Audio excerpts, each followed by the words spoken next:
right, everyone. Happy Thanksgiving and welcome to another episode of Small Talk. If you're not celebrating Thanksgiving today, well, thank you for joining us and watching us talk for a little bit. We got a really, really good one for you guys. Yeah. An interview. Badfish, Chris, how are we doing today? This is an awesome day. You know, we don't always get to talk to the people who actually make some of the stuff we collect, so I'm excited. Yeah. Thanks for anyone who's tuning in. Yeah, it's, this normally you say catching us live or on the replay, but on the replay this time. And hope you're having a happy holidays wherever you are. And if you're celebrating Turkey Day, enjoy that turkey. So, guys, y'all had your Thanksgiving a few months ago, was it? What was it? When was it exactly? Yeah, at a reasonable time of the year, yes. Far enough away from Christmas. That's the point.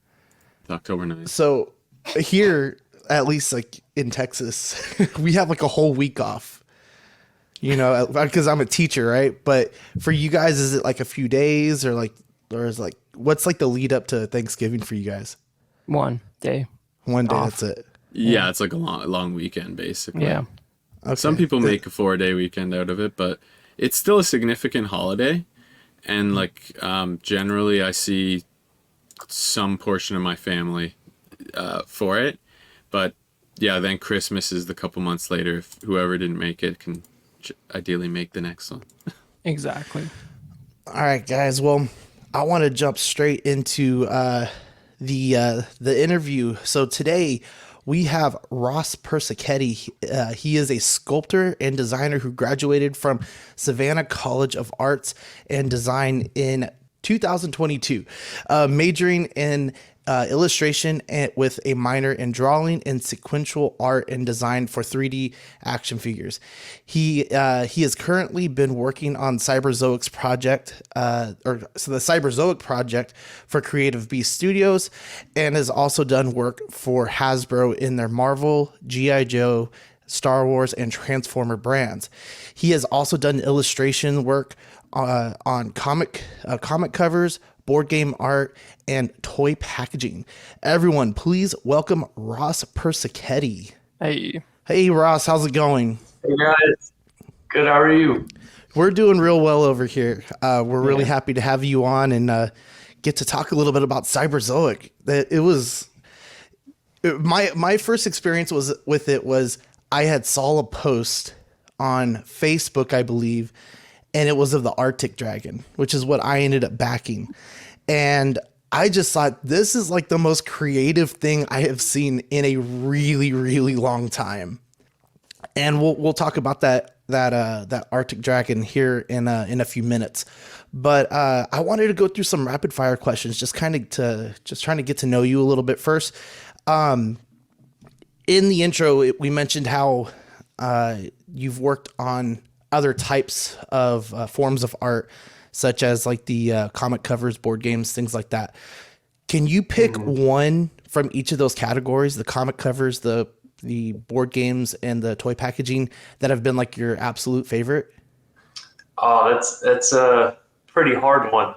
Well, for a company called Renegade Game Studios, they do RPG books or RPG games using Transformers and G.I. Joe characters. And I did a lot of illustrations for them. And those were so much fun. Some of them were a collaboration with other artists. Some of them were all, entirely on my own. So those were a ton of fun. I did probably close to 100 illustrations for them, spanning across multiple different books, Oh, wow. the core rule books and the expansion packs and things. So those were always a ton of fun. I have some friends from school that have put together this anthology warrior comic book series thing called Agora, and I had the opportunity to do the cover for them. That was pretty exciting. They're shopping it around, going to conventions and whatnot with that soon. But yeah. What else do you have? What about the toy packaging? Was there anything special? Yeah. So for PowerCon, Beast and Mesozoic, we showed off Beast and Mesozoic, Cyberzoic, and all that stuff. But there was a PowerCon exclusive pack, which was like individually carded glow-in-the-dark raptor, protoceratops, and Psittacosaurus. And I got the opportunity to do the illustrations for those exclusives. And that was my very first official toy packaging art that I did. So that was very exciting. Awesome. Toy packaging art to me is, I don't know, it's so interesting to me. The fact that you got to design something is just really cool. It's honestly surreal, like realizing some of the things that I've gotten to do. It's like, whoa. And then see my name on things, it's like, oh my gosh, I was just learning to draw. I was just, doodling my notepad in high school and, that kind of thing. But yeah, it's super exciting. Awesome. That's awesome. So what do you collect, one, besides Creative Beast stuff, and what was the figure that started it for you? Like, what was the origin story of your collecting? Well, I think a lot of collectors can probably relate to this. Is like, we all played with toys as a kid. We loved them. We had a lot of them. And then at some point we told ourselves that we needed to grow up. So we got rid of them or set them aside. And then at some point down the road, we reconnected with them and realized, what the heck? Like, I didn't need to grow up. I love toys. So I went through that experience around high school, actually maybe a little bit earlier. I quit. I had Legos and all that stuff, boxed it all up, put it away. And then at some point in college, I was originally trying to do concept art for video games, but I'm not even a video gamer. Like, I don't play video games much at all. So it took me a minute to realize, like, what the heck am I doing this for? I love toys. Why don't I just do work for toys? And that kind of brought me back into the swing of things. And I, found my old Transformers, started messing with those. And then I bought my first SH Monster Arts Godzilla. And that kind of exploded it. It was, I got that one, and then I got like the original 64 Godzilla, and then I got, the Shin Godzilla, and then I was like getting Gamera and Ultraman, and then I was like, oh man, what about Marvel Legends? I love Marvel and DC, and it just exploded from there. So yeah. I always tell the story to like some of my collector friends how I was always a big Power Ranger fan, big Ninja Turtle fan as a kid. As I got a little bit older, I got into Gundam Wing and the model kits and stuff like that. But I always remember my mom, she goes, Sean, do you want this anymore? And it's like my old flip head Power Rangers, the Zords, and all this kind of stuff, all this other, like the Gundams and things. And I was like, no, I'm not. I mean, I'm too busy with school, playing sports and trying to hang out and things like that. She goes, okay, I'm going to garage sell it or throw it away. And I was like, okay, whatever. Don't know what happened to it. I don't know which one it ended up being, but years and years later, I ended up getting a job at a comics book store here in San Antonio. And I'm seeing stuff that I used to have. And I'm like, what do you mean that's $50? It's like, beat the hell and stuff. And just like kind of reliving that. And my adult collecting started in comics, like vintage comics. I was super into Iron Man, the original series and stuff like that. So I started that way. And then I was like, you know what? It'd be cool to have like a figure representation. So I was like, you know what? I don't want to spend a lot of money. I'll go buy a pop. I was like, well, the pop's not enough now. I need a figure of it. I had a very funny or like very similar experience with Funko Pops. Like at the time that I was not buying or collecting anything, I had Funko Pops. And I look back, I'm not a huge fan of Funko Pops, but I look back at it now, it was just a cheap and easy way to have some of my favorite figures on the shelf. And then, now, I have the real versions of the figures, but yeah. Our last question for the rapid fire stuff is what are some hobbies that you have outside of figure collecting? Well, my hobby's now turned into a career, with drawing and sculpting and stuff like that. But I have a pretty large comic book collection. I love reading comics, and pretty much just consuming all pop culture, movies, TV, all that kind of stuff. If you had to put a number on how many comics you have, what's the magic number? A lot. I'm trying to think back when I moved from college. and I thought of it more in terms of weight because of how long heavy the boxes. boxes were. So I mean, it's definitely a couple 100 pounds of comics, that's for sure. Jeez. So Oh, I thought I very. had a That's lot at like 2,000. I think I had about 2,000. I narrowed it down to a short box and a CGC box. say the when you start calculating by weight, that's definitely a different story. Yeah, yeah. All right, man. Well, why don't you go ahead and just take a minute, tell us a little bit about yourself. Sure. Yeah, well, like I said before, my name's Ross Persichetti. I'm based in Central Florida, not too far from Disney, and graduated from SCAD last year with a degree in illustration.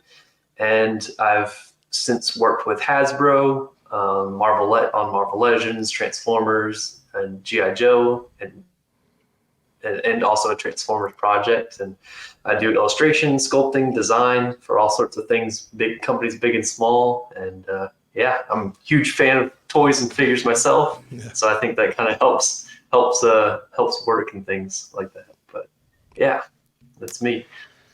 I do have a question then in regards to collecting. What's your favorite scale right now? Um, I I think it's probably still 6 inch right now. I love the 1/18, 3 3/4. I can tell you my least favorite scale, and that's 7 inch. I'm not too big of a fan of that.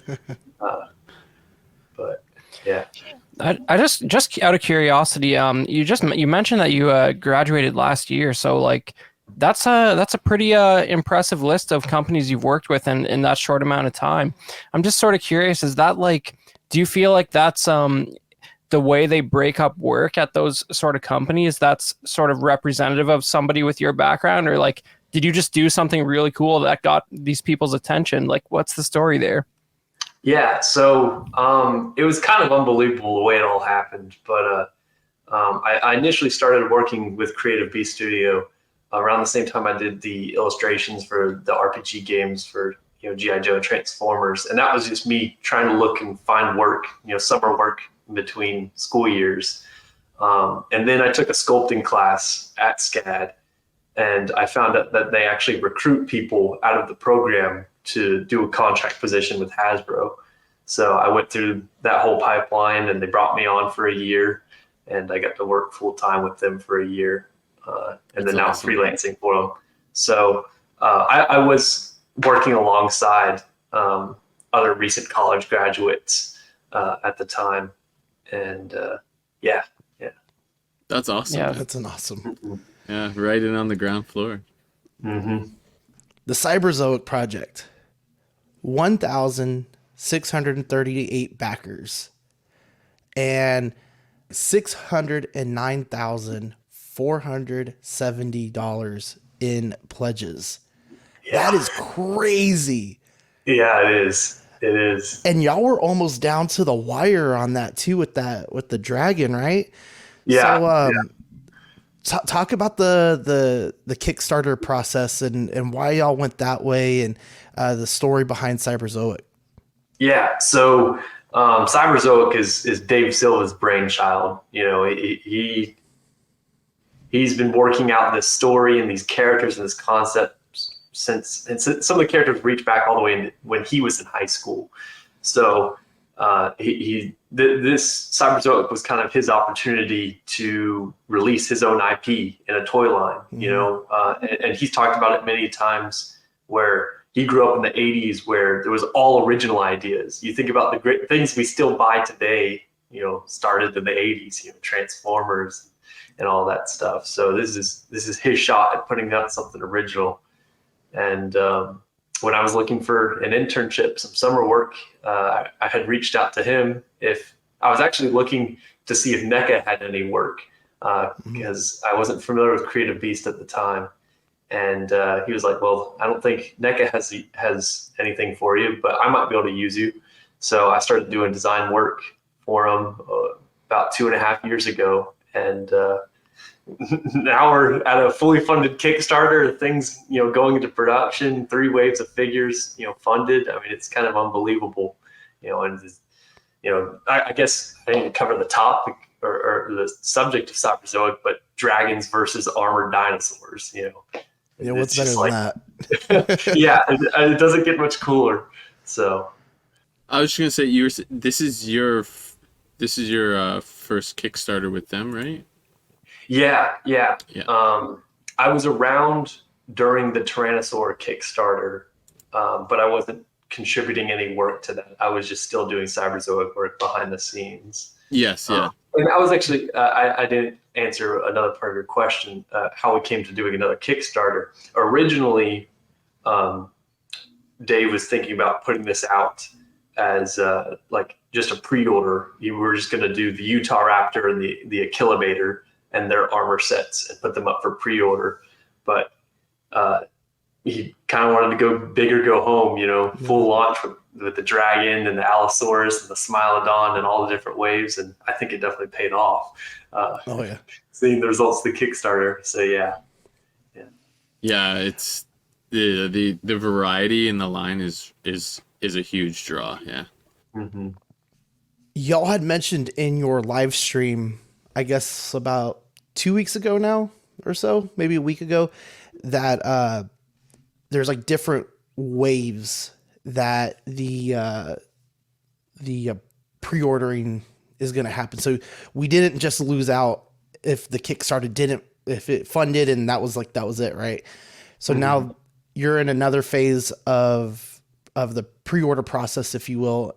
Can you talk a little bit about that and Sure. like what the fans have to expect from the ordering process or the retail side of it?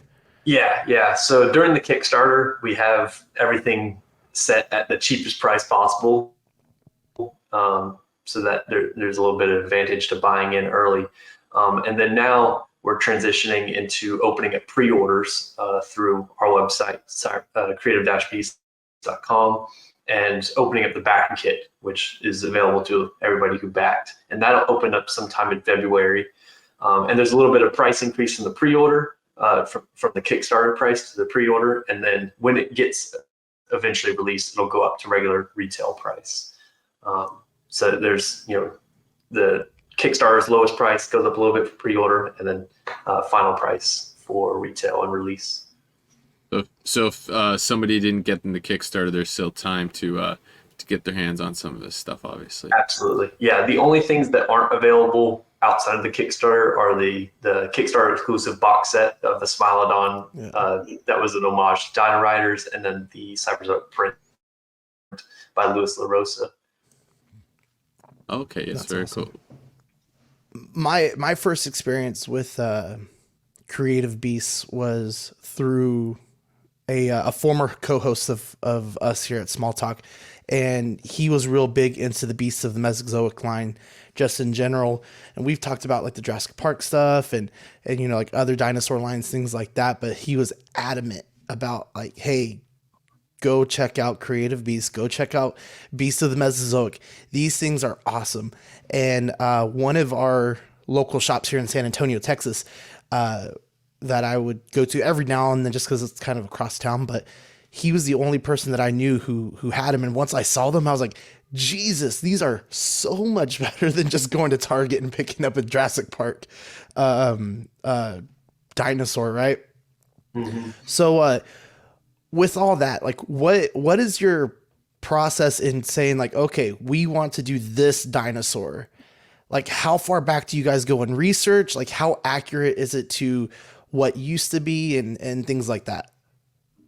Definitely. Well, I can only speak on so much of that aspect because I've only sculpted one of the dinosaurs and kind of see the process on a fraction of what has been made so far. But a lot of research goes into exactly how these dinosaurs looked. I mean, we try to scour the internet for everything available on dinosaurs and the fossils and everything like that. I mean, some of them even have skin impressions that have been left behind. One of which, like Carnotaurus, that had quite a bit of skin impressions found that we've sort of worked with the artist to match onto our sculpt for that figure. So on the scientific part of it, we work very hard and work with a lot of people who are, more versed in dinosaurs than us, to ensure that it's the best it can be. And the dinosaur selection, I mean, we honestly want to do everything. I mean, everything's an option. It's just a matter of time and budget, and how it fits into a release schedule. And also with Cyberzoic, the story. The best thing about doing Cyberzoic now is that we can kind of release things in Beast in the Mesozoic and things in Cyberzoic. So you're kind of getting double the figures almost, because we can release a Carnotaurus here and a Deinonychus here, and kind of split it up. So there's more opportunities to have more dinosaurs now. You were saying as well with the Spinosaurus, it changes from so many times just since you started working there. The iterations from the research has changed it several times. Yeah, that dinosaur, it seems like they can't figure out what the heck it looks like. And with as expensive as figure tooling is, we don't want to rush into that one.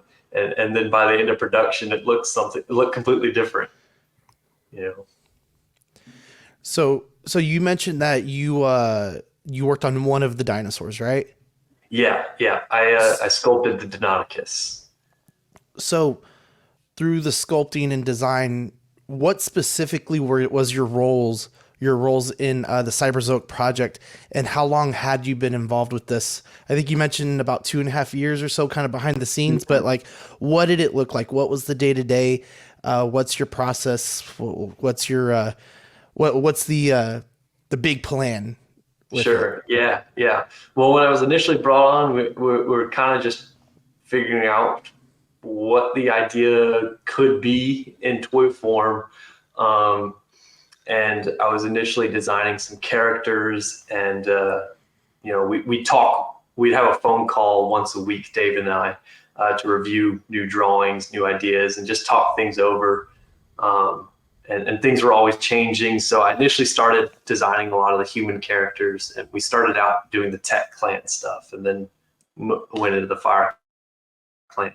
And then I eventually toyed around with drawing some of the dinosaur armors.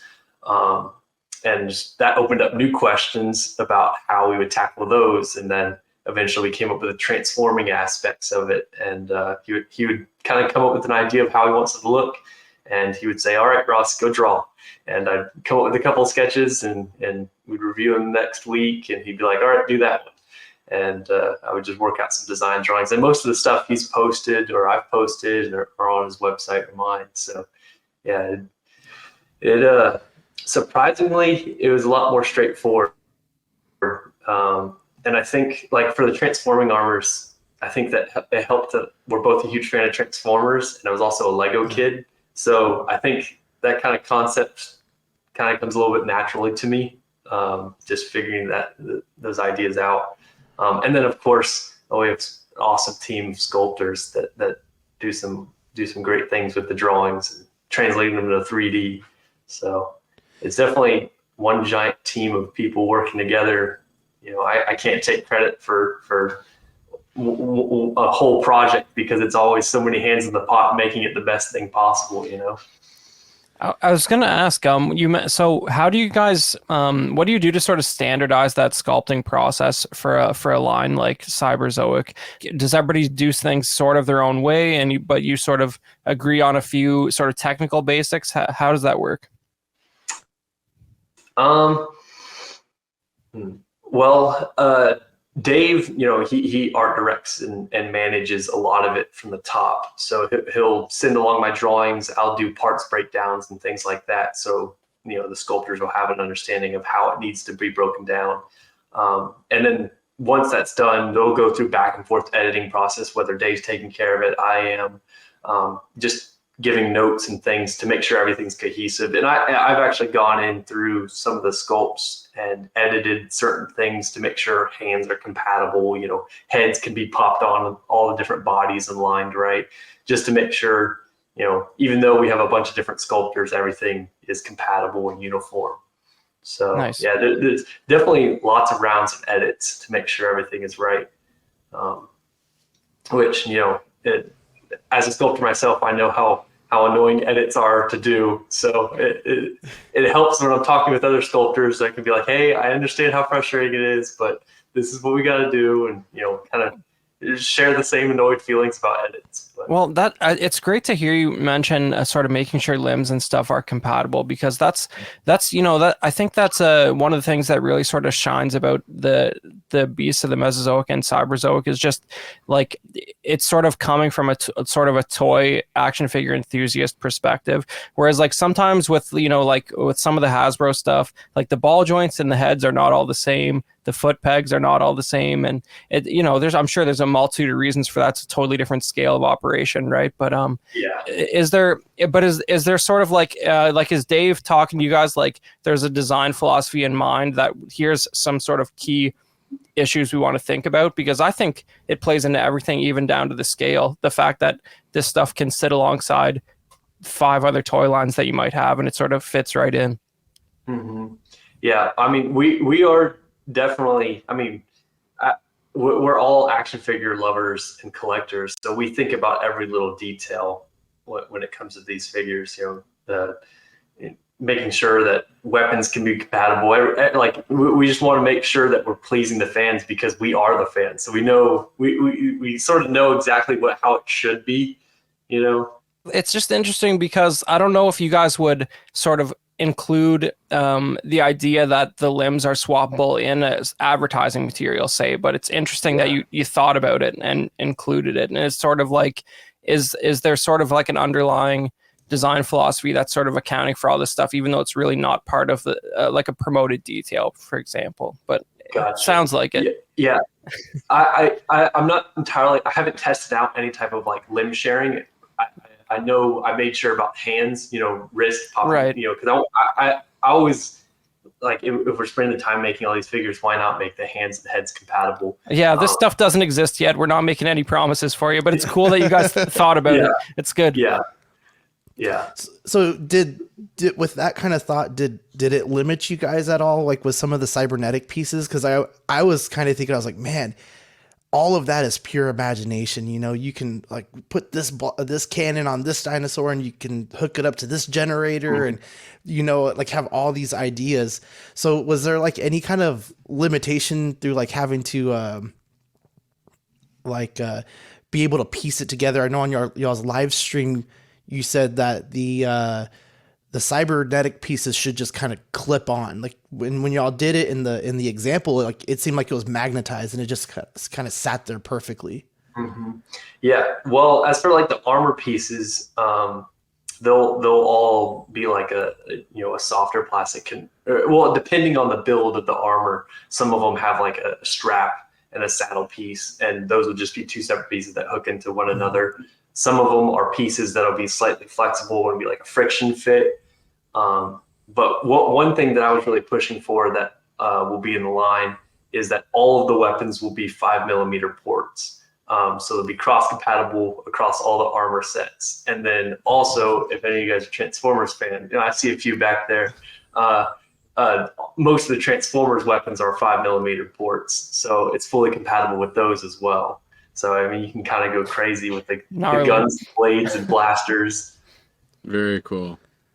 Yeah, there's definitely some crossover with some of the weaponry there for sure. Yeah. We've already mentioned them a couple of times. David Silva, he's y'all's CEO. What about some of the other artists, the other sculptors, your team? What kind of different roles do they all have, like in the Cyberzoic as a whole, but also within Creative Beasts? Yeah. Well, for the most part, everybody's worked with as a freelancer and hired per project. But just to name a few people, Aaron Doyle, he's a fantastic sculptor. He actually sculpted the Forest Dragon. He sculpted a lot of the armor sets, including the Razor Hound and the Allosaurus armor set. There's Fred Hassan, excuse me, and you might know his name from, he sculpts a ton of the G.I. Joe classified stuff. He did a lot of our human figures. He's another fantastic sculptor. There's Chris Chaotic Albers. He was another one. He's the guy in the live stream with us. He's a fantastic sculptor. He did the Smilodon armor sculpt and the Pirate Actor sculpt. And he's a part of the team now and helping out and a lot of the marketing and communications and things. If you ever have the opportunity of meeting him at a show, I mean, he's an awesome character. He's great with people. But yeah, How big is the there's a team? ton of people. Yeah, even if you have available the credits page from the Kickstarter, I mean, there's so many names, so many people that were involved. I always like to tell people is thousands of hours across many artists' work desks that made Cyberzoic possible. Oh, That's okay, awesome. so it's I was gonna say the core team. How many people are on the Cyberzoic team? I guess is the better, or Creative Beasts Yeah, team is the better question. Sorry. I'd say the immediate team would probably be Dave, Chris, and myself, and yeah, everyone else as of right now are just working with freelance. That's awesome. So I see the full list here now. Sorry, yeah. So it's this 20 to 30. So it's a significant Yeah, group of people there. yeah. Matt Holt, another one. He painted a lot of the prototypes for the Cyberzoic series, and he did a phenomenal job. I mean, in this image here, he painted everything but Dragalina and the Smilodon armor. So yeah. Wow. The paintwork on this the sculpt and the paintwork just stands out so much on the like all the dinosaurs that you guys have done before this, and then just the colors and stuff on this line in particular with the dragon there. It's just really stands out. It's really high quality. I feel like and like when I look at the scales on the dinosaurs, it's just really awesome the work that you guys have. Yeah, a lot of some of our sculptors that do work on the dinosaurs, they work in the movie and video game industry, so they're very high level artists. So we work with some of the best. So I've awesome. definitely played a good few hours of Jurassic Park, the park builder. So the seeing the skins and scales and stuff up close, like in the games, and yeah, seeing them in figure form is awesome. Yeah. Mm-hmm. So we're gonna kind of run through some of these pictures. So if you can just give us a little bit more context to each one, if that's okay. Sure. Yeah. I Yeah, mean, if you I need can us to talk for stop over, days yeah. about some of this stuff, so I'll try to restrain myself. Nerd out, man. Feel free. Yeah. So this was one thing I was really interested in. I'm a big fan of like storylines, right? And especially just coming from the comic background. So what is the story of the Cyberzoic? I'm just gonna call it the community, the empire, right? Of this world.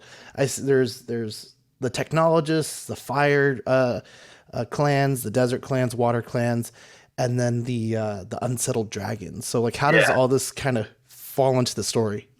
So basically, Cyberzoic takes place within our own timeline. It's in our future to a point where we've sort of decimated the resources of our own planet, and we're sending out scout ships and scientists to explore the galaxy for other planets that are inhabitable. And we find Gaia 2.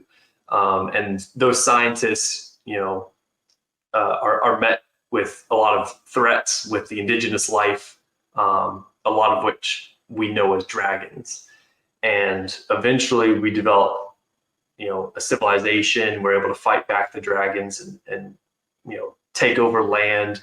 And then once things are finally, once we sort of build civilization, we start fighting one another. So, just human instinct, always messing things up. And Tragic. yeah, we divided into different clans with different values and different design languages and things like that. And that's where we have technologist, fire, desert, water, and then the dragon clan. So the story kind of kicks off from there with the combating clans. Yeah. And you can see that in each of the different, armors and dinosaurs. It- So the indigenous life, the dragons. Oh, and I guess I forgot Ginor's point. The scientists to combat the dragons revive the dinosaurs with the DNA that we've taken from Earth. So we utilize the dinosaurs to combat the indigenous life, and thus dinosaurs on Gaia too. I thought that was the cool. part That's so awesome. the part of your live stream where Dave's talking a little bit about how the lore is sort of yet to be fleshed out in some areas, and like it seems like he has some ideas, but he obviously haven't got it out there yet, and you're sort of like ambiguous as to which clan we're supposed to be rooting for, if any, and that's really fun. It's sort of like, it's like, you know, if you had to bet on which one of these guys is like kind of better than a little more like on the correct moral track than the others from right now, it's really hard to say. Probably not the technologists. I don't know. Yeah, and I really like that it is misleading, to where like you can almost choose your own hero of the story. I think it's all about perspective in the way that the story is told, and I'm excited for the comic book to get out there, you know, because it's gonna really inform all of the awesomeness that there is in Cyberzoic.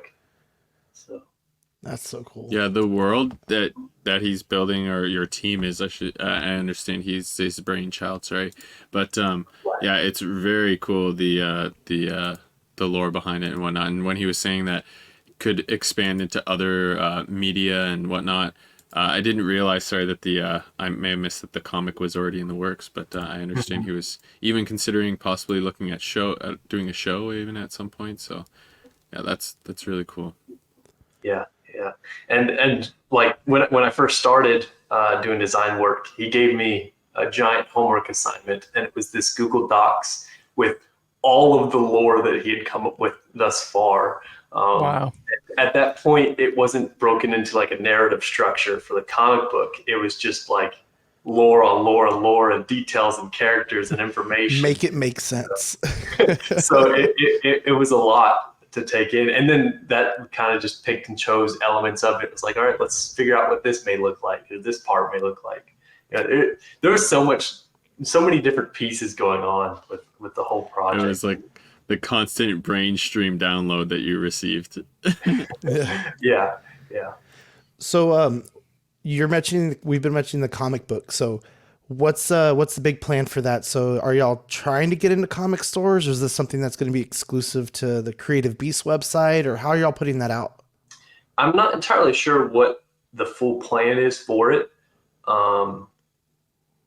I think that may be a better question for Dave. We want to tell as much story as possible. Sure. And instead of like story, you know, serving the sale of toys, trying to like, you know, toys serve the story, you know, like, you know, it's not just like, oh, battle of the week, you know, it's there's really awesome narrative themes involved in the story. It's some really cool characters. So we're taking our time with it. Chris, were you going to mention something? Oh, well, yeah, it just sounds like, I don't know if it's a little too early for you to talk about it, but like, what's the breakdown for roles on the comics? Like, is Dave writing? Are you doing some illustration for it, or is it too early to talk about that? Dave is writing alongside Tad Galusha, which is our primary artist. He is doing pencils, ink, and colors for the book. Wow.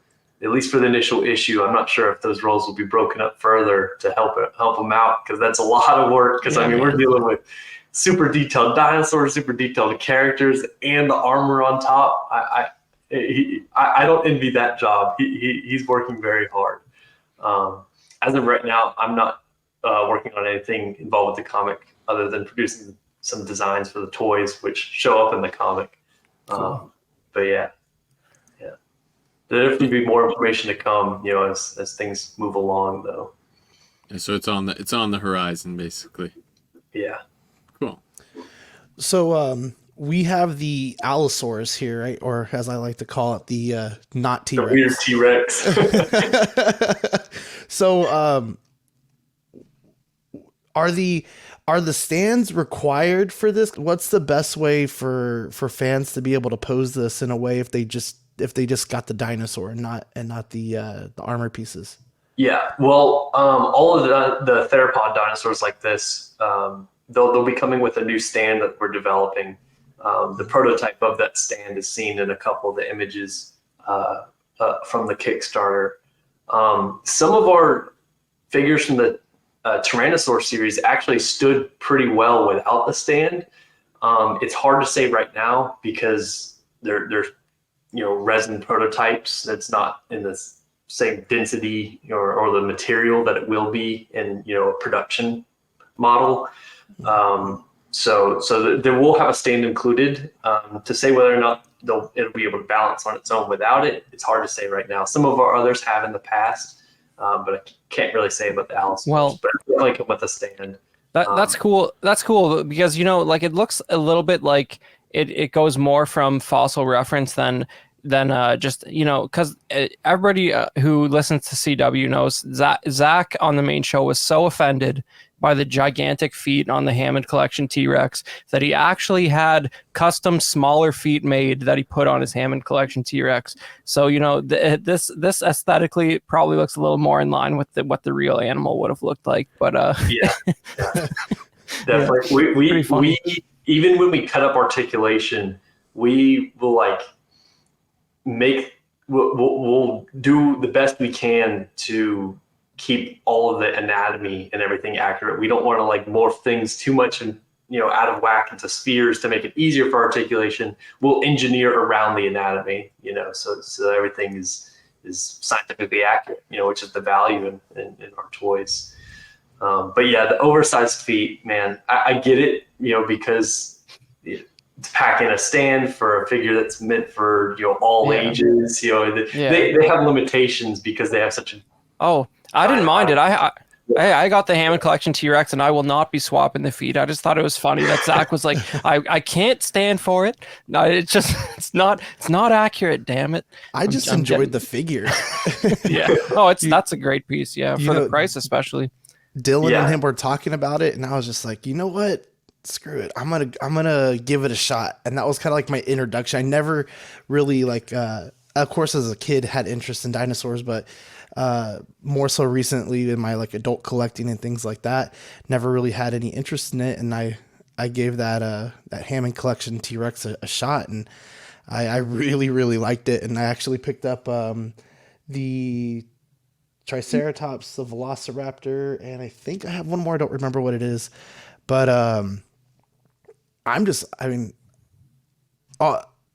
well, we'll get to it in a second. We're going to talk about the Arctic dragon, but there are so many more of these guys that I wanted. So I was super happy to make sure that it was coming out a couple other times, pre-orders and retail stores. But we have here the Allosaurus all decked out in his armor pieces. Talk about how these actually connect, right? Like this armor piece actually turns into a vehicle, and then who the figure is. Yeah, so Argentius is the human figure there, and he is one of the leaders of the Technologist clan, or the Tech clan, and he's going to be one of the initial main characters in our first issue of the comic book, and his mount is the Allosaurus with the Dragon Slayer armor unit. And then one of the awesome features of the Tech clan armors is that all the parts can be used to reconfigure into a vehicle mode for our riders, our human figures. So this one actually reconverts into a hover tank vehicle. So the side rail turrets, they swivel around into the front forward facing position, and the helmet splits in half and becomes wings, or stabilizers for the hover tank, and it's really cool. This is our Smilodon, which it's how can you not love a saber-toothed tiger? This is awesome.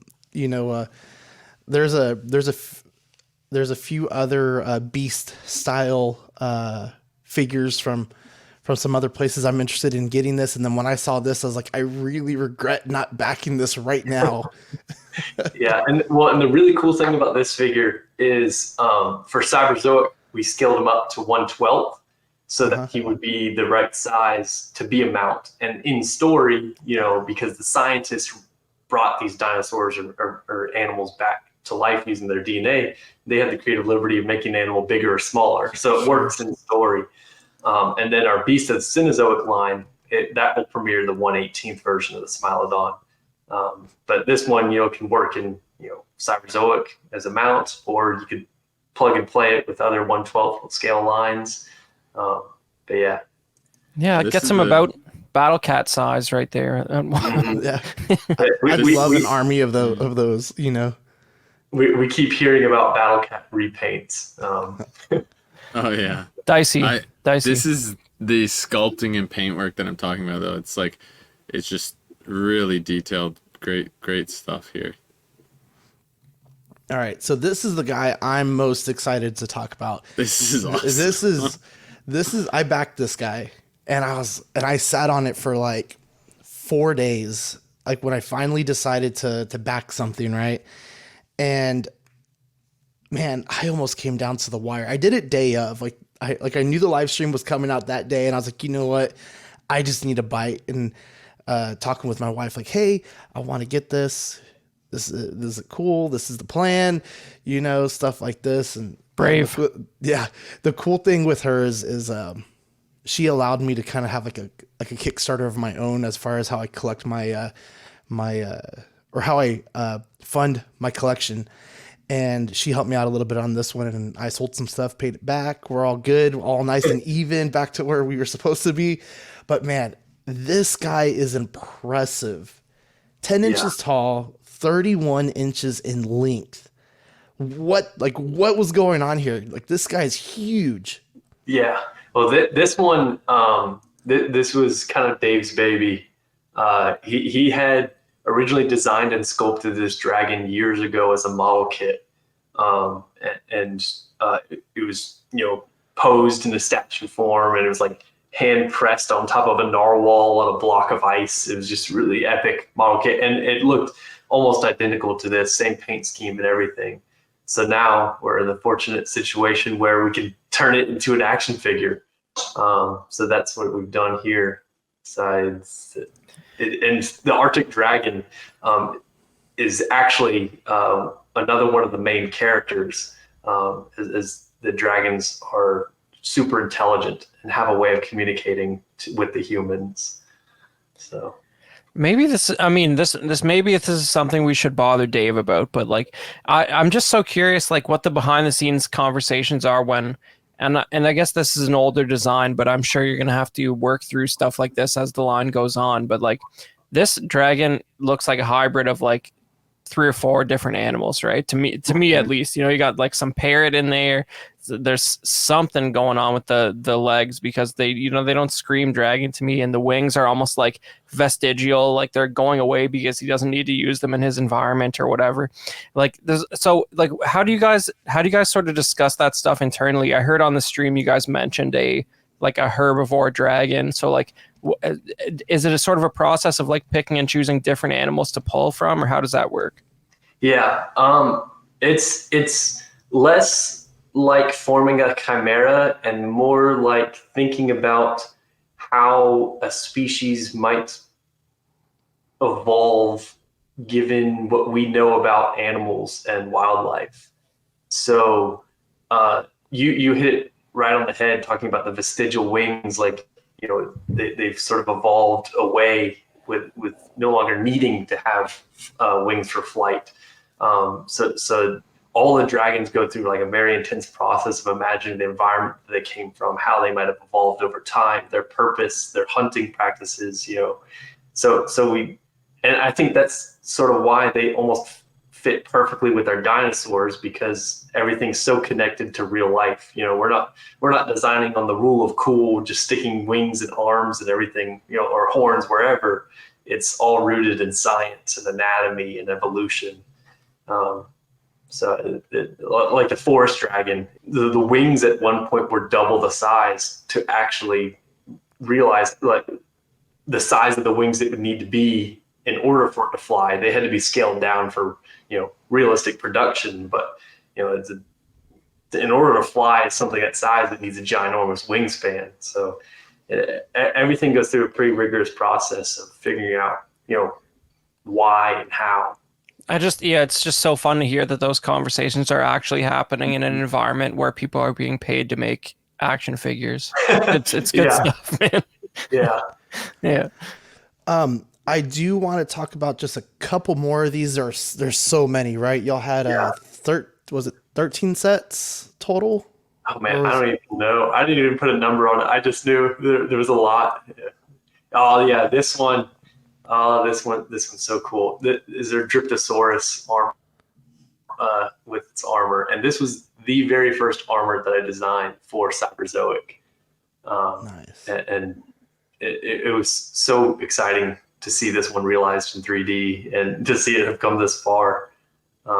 And for this particular one, it doesn't have a transforming or a parts forming function. So this way, also at a slightly cheaper level to buy in at, and story wise, it works in story wise and as well. It's sort of like the visual transition between the more primitive armors and the Fire Clan evolving into more tech-based armors. So it has, the primitive armor medieval feel, but you'll see that it has like the tech-enhanced horn and the light piping, Right. and the energy vessel in his chest. He So said it's light sort of, piping, guys. That's crazy. That's your power of the force Jawa, like glowing eyes stuff, man. That's cool. yeah. So that's what I was gonna ask. So it has that chest piece. What did you call it? I think I said like power vessel. Is that, Like is a that what I power said? vessel. So Yeah. is there a story behind like what's feeding him through this tube to, I guess, power up his big old horn there? It's definitely an energy of some kind. There'd definitely be more of that explained and explored in the comic book. Twisted Tea. Yeah. And who's the writer? Yeah, that's Dragling is her main character, but she originally started out in the Fire Clan where her name was Helena. So that's her and her gladiator armor. Yeah. And then what about some of these other guys? So you can buy these separately as well. Is that what I understood? So like if Yeah. you're not really interested in the Cyberzoic side of it, you can still get a pretty accurate dinosaur. Definitely.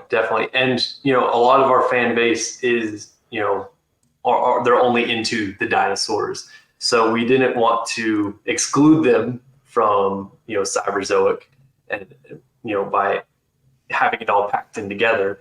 We wanted to leave it open for our existing fan base and also bring on new ones with the sci-fi element.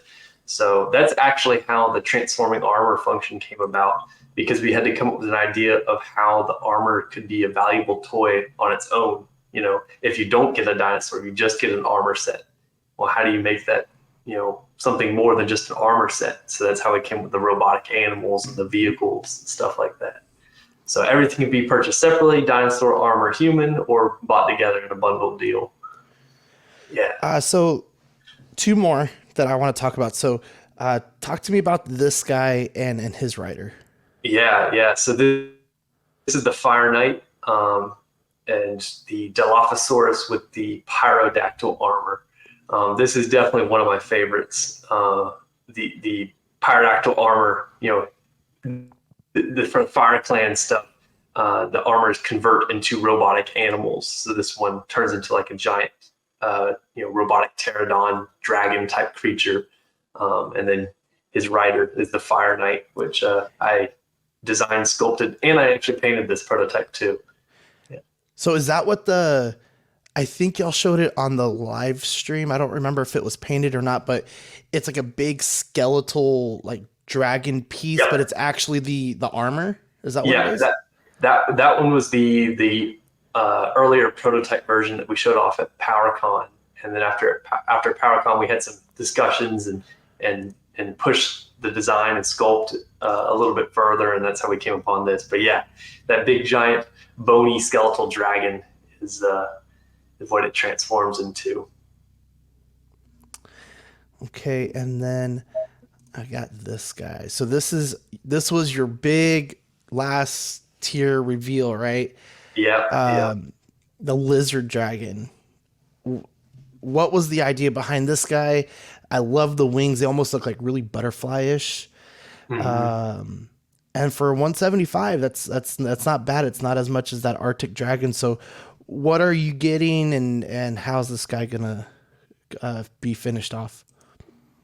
Yeah. So this guy was inspired by the flying lizards, the gliding lizards.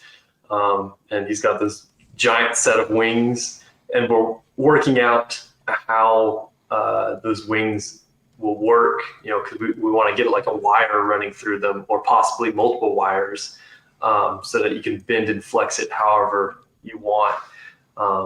But you'd see it has sort of like a butterfly joint, so you have the flapping motion and full level articulation everywhere else, and articulated tongue.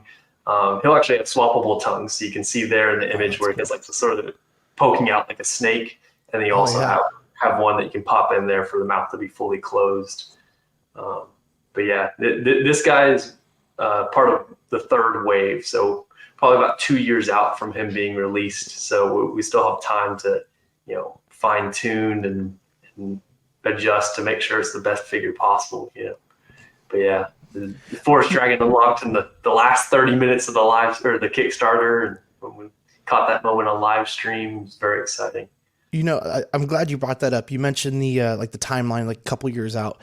So I noticed that some of these guys had 2024 release dates. Others had 2025 release dates. What was like the thought behind that? Why are they so spread out? So we broke it up into basically like wave 1, 2, and 3, which is how Dave sort of handled all of his previous Kickstarters. Just because that's the best way to manage it. With the amount of production, and when you're dealing with the factories and the fine cuts and the tooling and the paint samples and everything like that, if we were to try to go at this all at once in one giant wave, it would be too much to manage. And I also don't think people's budgets are that high for figure spending. So it works out better to break it up by waves, space it out. And it also gives us time to develop Cyberzoic 2. And sorry, with that one was different than the one that you said that had this wing scaled down. You said it was the Forest Dragon that had the wings scaled back? That was the dragon I was referring to. That was the one? Okay, I wasn't sure. Sorry. Originally, the wings were like double the size. They were they're still significant. Yeah. Awesome to have. Yeah, it would be awesome to have, but I don't think anybody's shelf can contain that. And I also don't think it would be very reasonable to produce. But yeah, a real if anyone statement wants piece. to see that, check out their Instagram. You can see them painting that prototype as well. It's very cool. Yeah. And this is what you wanted... worked on, correct? Yeah. Yeah, this is my baby. This is my little Deinonychus. I was gonna say I was gonna screw up the pronunciation, but you did the dinosaur work, correct? And the G.I. Joe sculptor worked on the rider. Yeah. So this one started out as a conversation at San Diego Comic-Con. I guess it would have been last year. We were working the table, and I was like, "Hey, I'd like a sculpted dinosaur. Do you have something I can work on?" And he was like, "Well, you could try working the Deinonychus." So that's what I did, and I love the way it turned out, and I think he's a fan favorite. Because the Jurassic Park raptors were based on the Deinonychus. So it's a pretty popular species, and then I also sculpted the armor set for this one, which was a ton of fun. And Nice. This one's all fully loaded up. Utilizing that port system, because I came up with all sorts of different weapons to plug in onto it, and then there you can see I designed like a port hub that you can just plug everything you want into it, so it can be like a weapons runner in battle, bringing weapons to other characters. Oh, that's cool. Into war.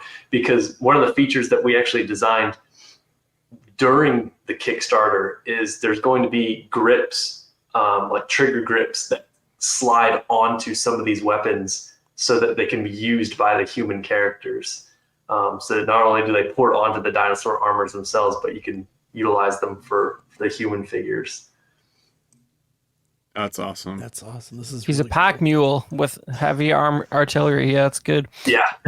No, go ahead. Go. I was just gonna say now that one doesn't need the stand then.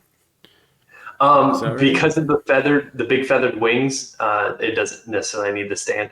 I'm not sure if that one's going to be coming with the stand because it can't stand on its own. I think that's still being worked out. Very cool. Yeah, I was curious because I do like the fact that they come with them, because I mean nowadays to even beg a company to get something that that you can use to help them stay balanced. But Yeah. the fact you guys are thinking about that, and especially with the design of the dinosaur, you kind of have to, and then the armor on. But I think that I'm glad you guys are doing that. It's really cool. Just through you're talking of the Deinonychus, right? Did I say that right? Just like in a TV show or in the comic, just kind of like see him like running at full speed to like help them out and drop off some weapons and run right back and things like that. Kind of like gliding over like rocks and boulders and stuff like that. That makes for a really exciting figure. Besides your baby here, the Deinonychus, what was your favorite piece in the Kickstarter? Oh man, I was thinking about that the entire time because we would all, hang out together, working together on projects and talk as we sculpted and stuff. And we would ask each other that, and it was always changing, because I would see the new images, because sometimes we only got to see a piece of a project. We sculpt it and then it get 3D printed by somebody else and painted by somebody else, and eventually we see the photo of the prototype. So it's sort of a surprise on all of them. So my favorite was always changing, but if I had to pick a favorite, I'd probably say the Dryptosaurus armor set, the big blade head. That was the very first design that I did over 2 years ago, and it's sort of like, I don't know, nostalgic to me in a way. It's like I drew it, and I didn't even know what I was doing. I was just sketching around, figuring things out, and to see it realized in a toy like that, I think that's got to be my favorite one. And plus, I got to handle that prototype here in my office and painting the armor. So, yeah. The giant blade stands out. It's badass. So Ross, you got any prototypes? Or are those all going back to Dave, man? Like, what's the inside scoop? Yeah, they're all at Dave right now. And after Legion's Con, I don't know that Dave would trust me with them either. I was so nervous the whole show about knocking over prototypes or bumping into things. Had them all laid out on the table, balancing, on all the stands and everything, and everything went so great until we started packing up, and I just rammed right into the table, knocking over a bunch of stuff. No. And I broke the Carnotaurus prototype, and I love that dinosaur. It's been fixed now, but I felt really bad at the time, and I was feeling anxious the whole show, and then I was the one who was the problem. Nice. At least it was the end of show, though. Yeah, they're a little more brittle than the production versions, I assume. Yeah, absolutely. Yeah. The resins, they can only take so much, but once it's PVC plastic, we solid. What was the public perception at Legion Con about it was great. Cyberzoic? It was really great. It honestly, the best part of the shows is just getting the fan interaction, and then also finding new fans, people coming up and asking about it and be like, oh, what's this? And they're just fascinated with different aspects. Yeah, it's really cool seeing what people are drawn to first, because the Arctic Dragon is definitely a fan favorite. I think people are immediately drawn to that because the size, the colors, it's like nothing people have ever seen, I think.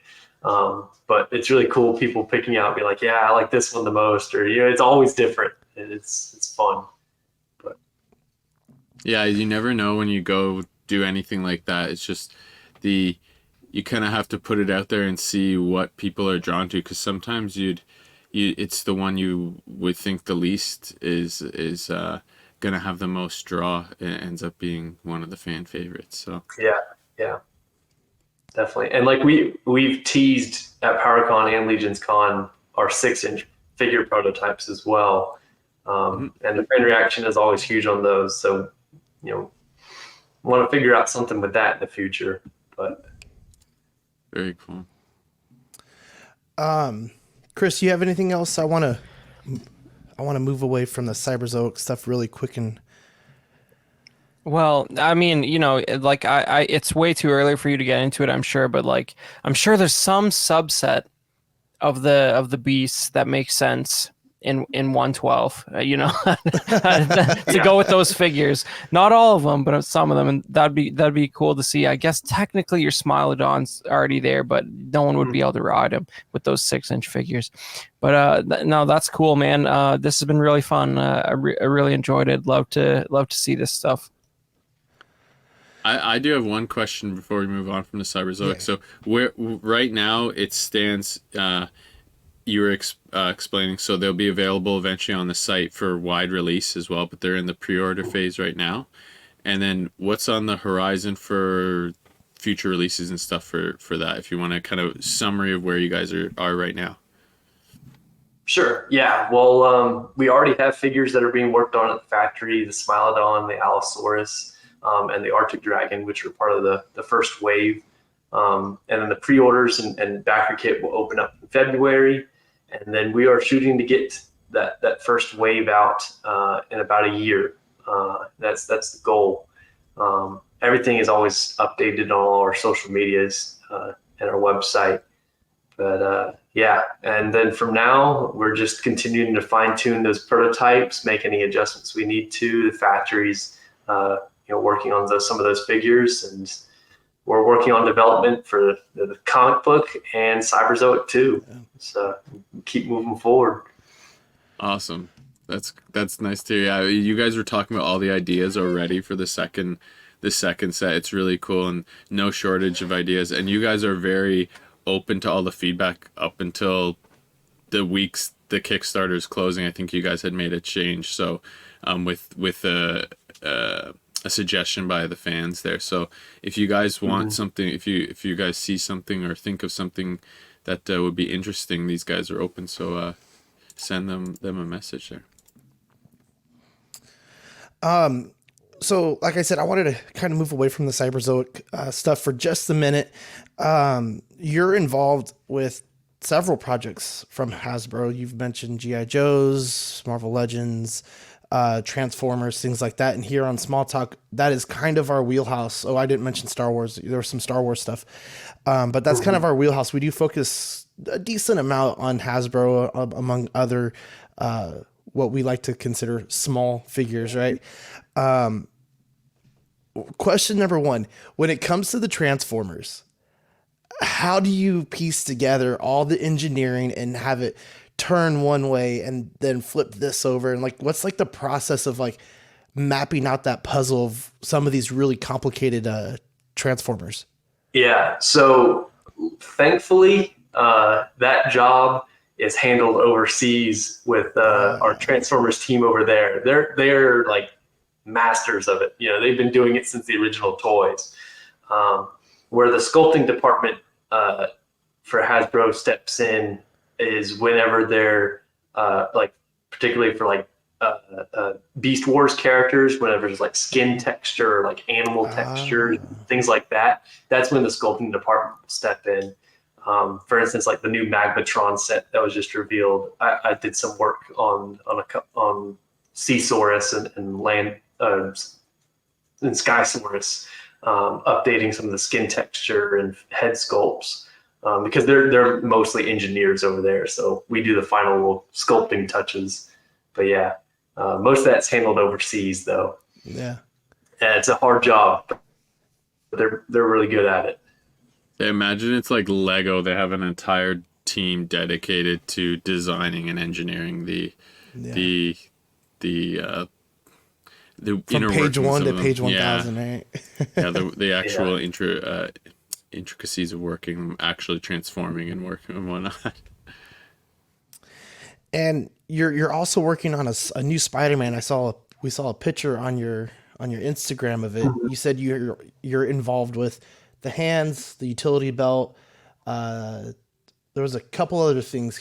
What are those things, and how many people have their hands on just like that one figure? Yeah, so that you're referring to the Assassin Spider-Man. That's what he's known from the comics. I think for licensing reasons, he was called Spider Shot for the figure. But yeah, that one. So a lot of you guys are fans of Marvel Legends and whatnot. So there's a lot of parts reuse on bodies and limbs and things like that. So that one, was a partial that only needed a couple new parts, like the head, hands, and utility belt. So I took care of those things. But yeah, luckily some projects, you work on and then it'll go to somebody else and it'll end up looking different by the time it, gets released. But for the most part, that it's pretty much my sculpt, or the parts that I contributed to it, that I sculpt in the final form. So And about how many people have their hands on that? If you would just like to generally, like, is it 10, 20? I couldn't say. At Hasbro, I don't see the full picture because it is such a giant company. Sure. Because there's people that deal with it at the factory, internal, external. So yeah, They basically issue an assignment and say, this is what we need. Yeah, pretty much. That's cool. Yeah, and I guess I can't talk about that. Yeah, no. What else? He's on top of it. Soon. He's careful. Yeah, hey, I respect that. Yeah, it's good. That Assassin one, is that already out, or is that something that's It just got announced. Pre-orders are open for that, I think, on Hasbro Pulse and stuff. Very cool. Yeah, I like the color scheme on it. It's nice. I'd be interested in knowing like products that are already out, because I'm a pretty decent Marvel Legends fan. I have quite a bit. Had a lot more than what I used to, and then I try to broaden my horizons into some other companies. But would you be able to list off some of maybe your more popular figures that you've worked on for them through Star Wars, Marvel Legends, Transformers, things like that? So a lot of the coolest stuff that I've worked on hasn't been announced yet. Which is we'll wait for part 2 then. Classified. Yeah, but as for things that are like you could buy right now that I did the lightsaber hilts for Balin and what's her name? Shin Hati. Yeah, Shin Hati. Yeah, I was just about to mention that. I'm looking at your Instagram here on the other screen. I'm saying, I see lightsabers. So that's for the Black Series that was announced a little while ago, yeah? Yeah. And That's I've cool. seen some pictures of those in hand, so I think those are available now. So, did you have any, because I believe I don't know if you know anything, but the blades seem longer, or people were talking about that. Do you know if they actually are? I have no idea. At the time that I did those hilts, I didn't have files for those blades. Those were added in later. I wasn't sure if you would, yeah. This is a good learning moment, Badfish. Do you know what the canonical length of a lightsaber blade is? I didn't say it depends. All I know is it depends. A regular varies. single blade. You're asking me? Inches. It's 36 inches, Badfish. All right. I was gonna say, right. but every saber has a length adjuster, pretty much. Almost every saber. The standard's 36. Just saying. All right. Good talk. Good talk, guys. Guys, I have just 2 more things I want to ask. So if y'all have anything else before we kind of wrap up here for Ross. Yeah, what are all the secret Star Wars figures you're working on? Okay, I'm good, guys. This was awesome. I'm tapping out, but about that, it is so hard because I'm on the toy forums and stuff. I always look at what people are posting and reading things, and get kind of also getting feedback on things and maybe I can fix or improve. For figures that come my way, based on how people feel about what's out there already. And it is so hard not to comment on some of the things that people say. It's like, oh, your wishes will come true. Just be patient, nice. Yeah. I wish I could spoil all the secrets, but I would be out of work. Well, yeah, Gentle Giant guys at sculpting at Gentle Giant knew about Grogu 18 months before he showed up in that last episode of The Mandalorian. That's like Will of Iron, man. That's good stuff. Those guys are not messing around. Yeah. So as an estimate, how long before the show came out were you working on those lightsabers? About a year. About a year. Yeah. And it's funny because everything, all the reference images I received, they're all watermarked. Everything has names on it. Everything's super protected. They'll give me the smallest amount of information they can for me to sculpt. Like everything's hyper security when it comes to Star Wars and Marvel. So this is a good segue into the next question I had. Being a toy designer, sculptor, how hard is it to enjoy collecting and not be so critical over other designs and be like, oh, this is so cool, but oh, why'd they do that? Or like, do you find like some kind of like separation in there? I think I'm super particular about things, and it prevents me from buying a figure that I'd be annoyed with, even if it completes the collection. Uh-huh. Wow. Real answer, guys. That's what you want. That's Yeah. good stuff. So, Yeah. so if we had a real close look at that shelf behind you, you could probably, if you had the knowledge, the company wide knowledge, you'd be like, I don't know if he likes this specific sculptor. Fix him. Yeah. Yeah. All right. Nice. This is the last one for me. For a future designer, sculptor, do you have any advice for anybody who's looking to enter this career? And you know, there's a lot of custom guys out there who kind of do their own thing. They're on like the fringe of making it to a company like Creative Beasts, Hasbro, things like that. Do you have any advice for them? I'd say just like keep doing what you love, you know, like focus your vision. Don't lose sight of what's important to you. Like I said, you know, I was doing concept design for video games, you know, trying to pursue that track. I don't even play video games. You know, I lost sight of the fact that I love toys. And, you know, once I got back on track, I ended up where I needed to be. So there's that. Be a cool, easy guy to work with. You know, everybody likes friendly, cool people. And then the last thing is conventions. And conventions are such good places for networking and making connections and getting future work, you know, and getting to show off your work to people who share similar interests. You know, it's just a giant place full of, you know, when you go to toy conventions and stuff, full of toy lovers and toy companies. So it's the best place. Don't be afraid to ask questions when you're there, right? Like, hey, would you mind looking at this? And yeah, and sometimes, you know, I've been approached by some people. They want me to look at their portfolios and things, and sometimes the show gets too busy for that. But sure, you know, I always say, hey, take my information, reach out to me afterwards, and you know, I'm always happy to help people.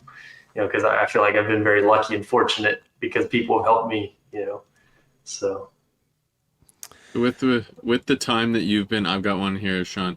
With the time that you've been working in the industry, beyond say getting to work with like Hasbro or designing your own well, not designing the dinosaur, but getting to sculpt that dinosaur. What's like the biggest unexpected surprise or the most unexpected moment that you kind of had that's come up over the couple of years that you've been doing it now?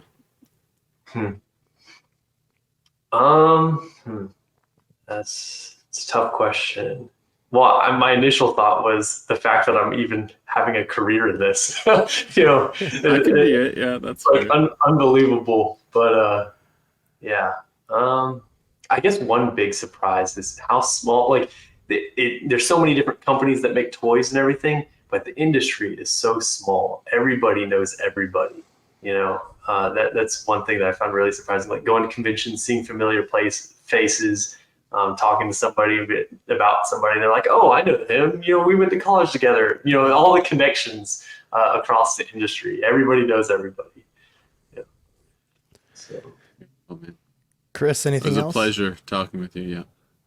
No, that was real fun, and you know, I think especially for our listeners, like it's always interesting to get a little bit of insight into how the sauce is made. You know, so like I think this has been real informative, and it's always fun to put a face to the name when we see this stuff come when it finally sort of gets into people's homes. And a year from now, it'll be cool to sort of know a little bit more of that behind the scenes story. So I really appreciate it. Thanks, man. Yeah, we're often guessing they're doing this for that reason, but there's absolutely it's not even close. Yeah, we really appreciate you coming on, Ross. Ross, go ahead and take a couple minutes to let everybody know where you could find yourself and what other avenues they could use to contact you if they wanted to. Yeah. So I'm on Instagram at Ross Persichetti. Also, my website, rosspersichetti.com, where all my artwork is. And you can also find a couple of prints that I have available for sale there too. And then, of course, for all things Cyberzoic, Beast, the Mesozoic, and Cenozoic, there's Creative Beast Studio and creative-beast.com. But yeah, I mean, thanks for having me on the show. It's been a ton of fun, and hopefully we'll have some time to do it again. Yeah, we're gonna definitely more figures revealed. Yeah, we'll definitely need you for a part 2 as Cyberzoic kind of reaches the pre-order dates and the launch dates and stuff like that. And once I get that Arctic Dragon in hand, I'll give you a holler and see if we can do something fun with that and kind of go through it. And maybe by then I'll have some of the others in hand as well. But guys, that's all we have for y'all on this Thanksgiving special. Again, if you're celebrating it, happy Thanksgiving. Be thankful for the people that you have in your life and what you have. And thank you for watching us, if you're watching on the day of, or if you're just catching it on the replay. Ross, thank you so much. Chris, Badfish, thank you all for being here. And I had a lot of fun. So yes, thank you everyone, and thank you very much. Thank you everyone for watching and tuning in. But thank you very much for Ross for taking the time with us. Again, it's a pleasure speaking with you. And likewise. Thanks. all right, guys, we'll see y'all in a couple of weeks. Bye. John Boat.